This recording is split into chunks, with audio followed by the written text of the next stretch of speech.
சத்தியவசன தொலைக்காட்சி நேயர்களாகிய உங்களை மறுபடியும் சந்திப்பதில் நான் பேருவகை அடைகிறேன். இன்றைக்கு ஒரு 3000 வருஷங்களுக்கு முன்பாக வாழ்ந்த தாவீது என்ற ஒரு மனுஷனை குறித்து இன்றைய தினம் நாங்கள் அவதானிக்க இருக்கிறோம். வேதாகமம் அல்லது இறை வார்த்தையிலே மனுஷர் செய்த தவறுகளை மூடி மறைக்கவில்லை.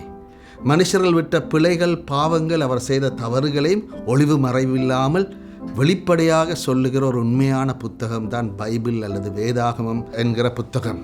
ரைட், இதிலே தாவீது என்ற ஒரு மனுஷன் செய்த பெரிய ஒரு பாவத்தை குறித்தும் பைபிளில் சொல்லப்பட்டிருக்குது.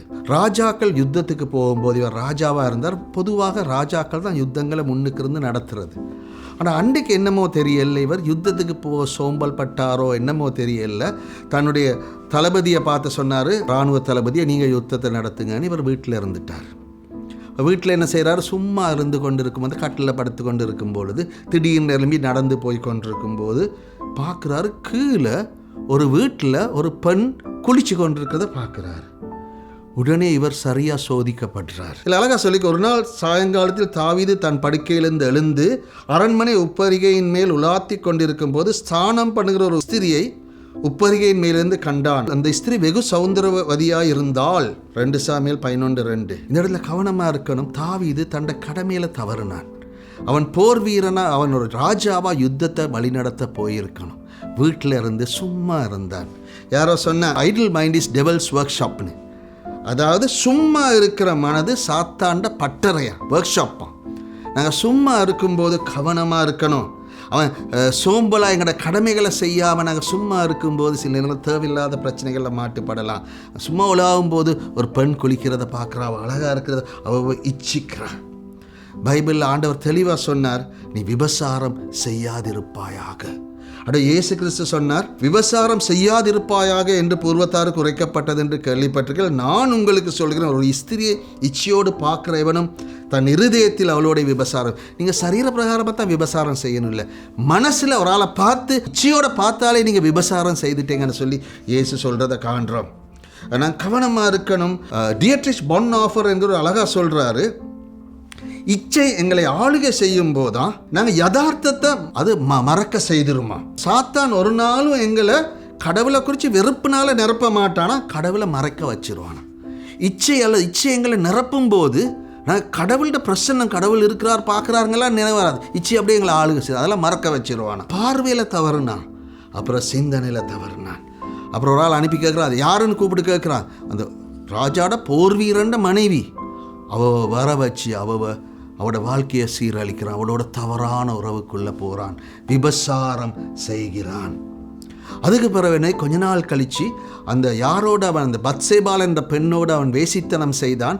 அந்த பெண் சொல்லி அனுப்புகிறா அவர் தன்னை கையில், இப்போ நான் கர்ப்பவதியாக இருக்கிறேன்.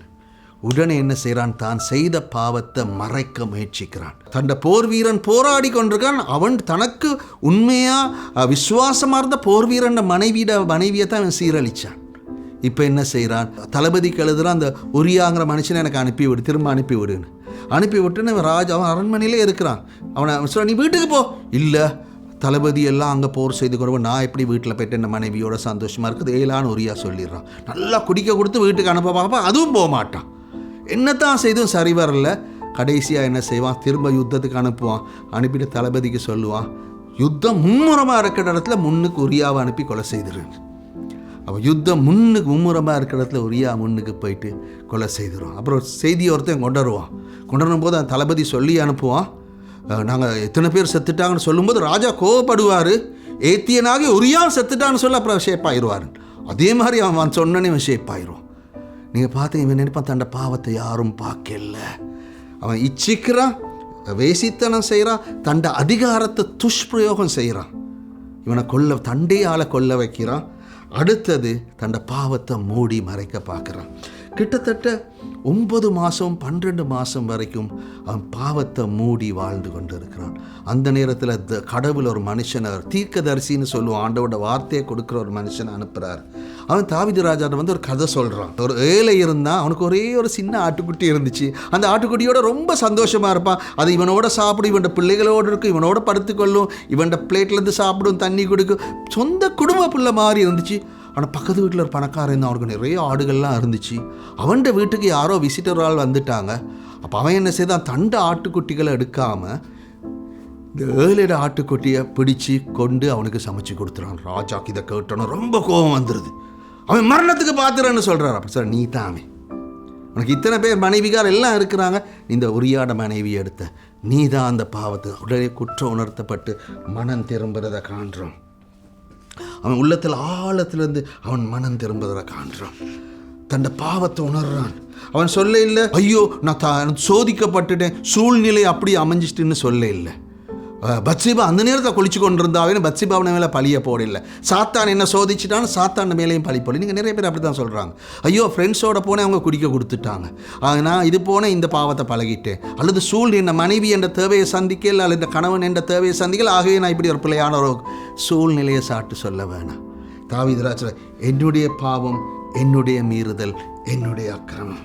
அவன் ஓனர்ஷிப், எந்த பாவம் அவன் செபிக்கிறான், என் அக்கிரமம் நீங்க என்னை முற்றிலும் கழுவி என் பாவமற என்னை சுத்திகரியும். பாவம்னா ஒரு இலக்கை அடைய தவறுறது. ஆண்டவர் எங்களோட வாழ்க்கையில் வச்சிருக்க இலக்கை அடைய தவறுறது. அக்கிரமம்னு சொல்லும்போது நெறி தவறி வாழ்வும் வாழு. ஐயோ நான் நீர் வச்சிருந்த திட்டத்தை இழந்துட்டேன், இலக்கை இழந்துட்டேன், அது மாதிரி நான் நெறி தவறி வாழ்ந்துட்டேன். என் மீறுதல்னா கடவுள் வச்ச எல்லையை கடந்து போகிறது. நான் உம்முடைய நீர் வச்ச எல்லையை நான் கடந்து தேவரீருக்கு விரோதமாக நான் பாவம் செய்தேன், என்ன மன்னியும்னு சொல்லி உள்ளத்தில் ஆழத்திலிருந்து அவன் மனம் திரும்புறதை நான் காண்றோம்.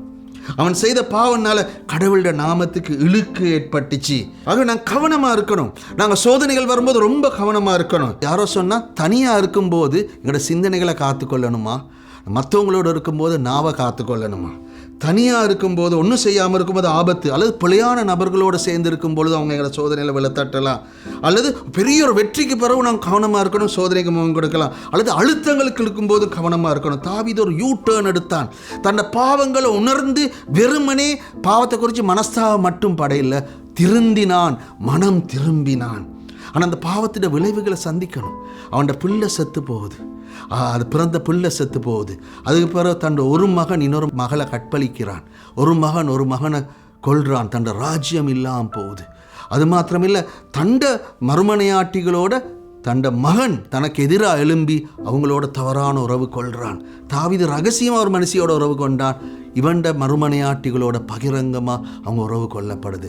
பாவம் விளைவுகளை உள்ளடக்கியது. நாங்கள் மனம் திரும்பினாலும் சில விளைவுகளை சந்திக்கணும். ஆனால் ஆண்டவோட இரக்கத்துக்காக நாங்கள் மன்றாடுவோம். இயேசு அந்த சிலுவையில் எங்களுக்காக மரித்து தன்னோட ரத்தத்தை சிந்தினா, அந்த ரத்தம் மட்டும்தான் எங்களோட பாவங்களை எந்த கரைகளையும் கழுவக்கூடியது. உண்மையாக மனம் திரும்பி உள்ளத்தில் இயேசுவை விசுவாசித்து அவர்கிட்ட வரும்பொழுது அவர் எங்களோட பாவங்களை மன்னிக்கிறார். அப்புறம் ஒவ்வொரு நாளும் நாங்கள் வேதத்தை வாசித்து ஜெபம் பண்ணி கடவுளோட நெருக்கமான உறவுகளை வச்சிடும். பாவத்தில் விழாது இருக்க நாங்கள் சில வழிகள் ஒன்று என்னது, நீங்கள் சோதனைக்குட்படாதபடி விழித்திருந்து ஜெபியுங்கள். ஆண்டவரே, நான் சோதனையில் விழுந்துடக்கூடாது, ஜெபியுங்க. அது மாத்திரமில்லை, நான் உமக்கு விரோதமாய் பாவம் செய்யாதபடி உம் வாக்கை என் இருதயத்தில் வைத்தேன்னு சொல்லி நாங்கள் பைபிளில் காண்றோம். ஆண்டோட வார்த்தை எங்களோட உள்ளத்தில் வச்சிருக்கிறது. அது மாத்திரமல்ல, எங்களை சோதனை ஏற்படுத்துகிற இடங்களை நாங்கள் தவிர்க்கிறது நல்ல. குடி சோதனைனா பார்கிட்ட போகிறது, எதிர்ப்பாளரோட தனிப்பட்ட விஷயங்களை அடிக்கடி பகிர்ந்து கொள்வது தவிர்க்கிறது நல்லது. அது மாத்திரம் எங்களுக்கு எங்களை வேலிகளை போட்டுக்கொள்வது நல்லது. தியோடர் வில்லியம்ஸ் ரொம்ப மதிக்கிற ஒரு ஆள், அவர் நல்லா பிரில்லியண்ட்டாக படித்தவரால் ஆண்டவர் அவரை ஊழியத்துக்கு அழைக்கும் போது பெற்றோர் எதிர்த்தாங்க. அவங்க சொன்னாங்க, நீங்கள் பைபிள் காலேஜில் இறையியல் கல்லூரியில் சேர்ந்தீங்கன்னா நாங்கள் அவங்களுக்கு எதிராக வழக்கு தொடருவோம். ஆனாலும் இறையியல் கல்லூரியில் சேர்ந்து பெரிய ஒரு ஊழியத்தை செய்தார். நல்ல கடவுளை அவரை பயன்படுத்தினார். உழைக்க துவங்கணும்னு பெற்றோருக்கு சம்பளத்தில் அரைவாசியை கொடுத்தார். நல்ல ஆண்டவர் ஒரு காலத்தில் பாவத்தில் விழுந்து போனார். அந்த நேரத்தில் பாவத்தில் வாழ்ந்தவர் கடைசியாக மனம் திரும்பினார்.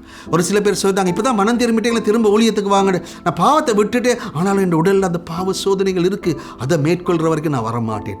பிறகு திரும்ப ஊழியத்துக்கு வந்து அவ்வளோ பெரிய ஒரு பதவியில் இருந்தவர் ஒரு சின்னதாக ஆரம்பித்து இன்னொருத்தர் கீழே இருந்து கொஞ்சம் கொஞ்சமாக ஆரம்பித்தார். அவர் மரிக்கும் பொழுது அவர் சொன்னார், என்ற கல்லறையில் மன்னிக்கப்பட்டேன் எழுதுங்க.